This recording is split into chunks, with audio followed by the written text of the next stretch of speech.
Welcome back to Hardball. Today, U.S. combat troops finalized their withdrawal from major Iraqi cities, marking the first step towards ending the combat mission in Iraq by August of next year. But despite our withdrawal, 4 U.S. soldiers were killed in Baghdad on Monday, and a bombing in Kirkuk killed at least 24 Iraqis today.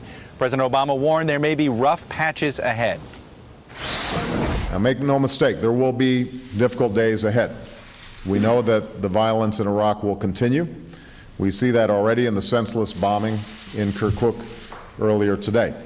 And there are those who will test Iraq's security forces and the resolve of the Iraqi people through more sectarian bombings and the murder of innocent civilians. But I'm confident that those forces will fail.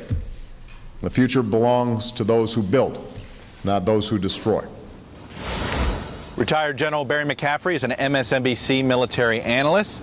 General, I want to go through Iraq by the numbers. As of today, there are now 133,000 U.S. troops in Iraq. There are over 125,000 private contractors. 4,321 troops have died in Iraq fighting this war, and another 31,368 have been wounded. General, today there's a celebratory feeling among Iraqis. The Prime Minister Maliki has been celebratory. They see it as a big day there.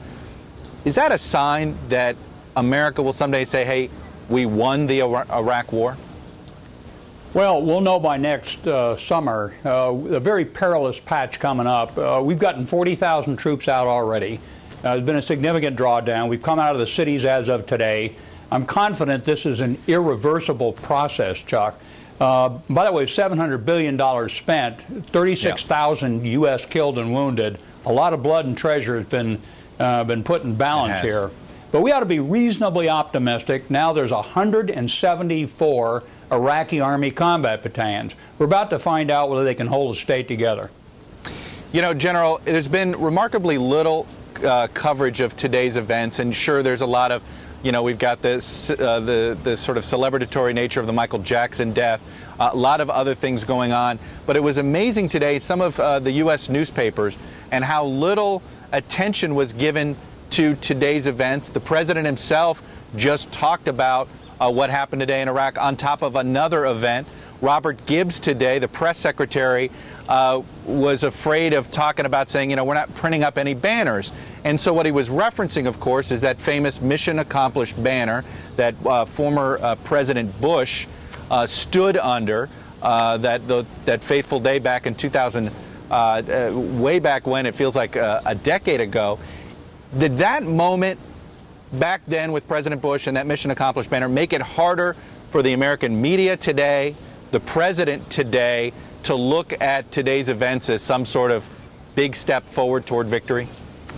Well, that may be part of it, sure. By the way, there's an excellent New York Times editorial, a very lengthy one, a couple thousand words. It captures what has to happen in the coming couple of years. I think everyone in public office, certainly including those accountable in uniform, General Ray Odierno, General Dave Petraeus at CENTCOM, the chairman Mike Mullen, everyone is extremely cautious about setting expectations low. Right. We ought to be, again, though, I would argue, reasonably confident that we're coming out and the Iraqi state eventually will pull something together. But it's going to be messy, and we may not like watching it on NBC TV. Well, I was just going to say that pressure that this administration could feel if they're seeing an increase in bombings, if we're seeing an increase in deaths, do they have to have patience, and does the president have to have patience, say, you know what, it's going to be, you just said it's going to be messy, that the Iraqis are going to have to just deal with this on their own timetable and we can't get involved? Well, we'll be involved to a certain extent. We've got widespread embedded trainers, our intel system, our Air Force fighter bombers, U.S. Army aviation will be involved in a major way in support functions, certainly for a coming year.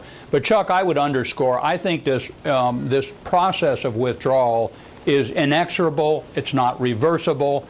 And indeed, the more in which we're detached from the urban combat situation, the more the argument will be, what are we still doing here? Why don't we accelerate the withdrawal? So my guess is, by the end of next summer, it's largely all over from a U.S. direct engagement viewpoint.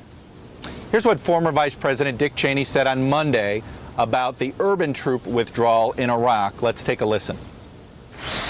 It would look like, one might speculate, that the insurgents are waiting, and as soon as they get an opportunity, they'll begin to launch more attacks. I hope that's not the case. I hope certainly that the Iraqis can deal with it. At some point, they've got to stand on their own, but I would not want to see us waste all the tremendous sacrifice that's gotten us to this point. And back in 2005, though, then Vice President Cheney predicted an end to the insurgency on Larry King's show. Take a look. I think they're in the last throes, if you will, of the insurgency.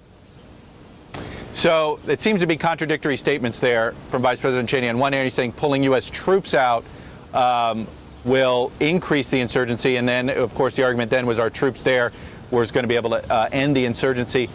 You know, which line of thinking is correct there?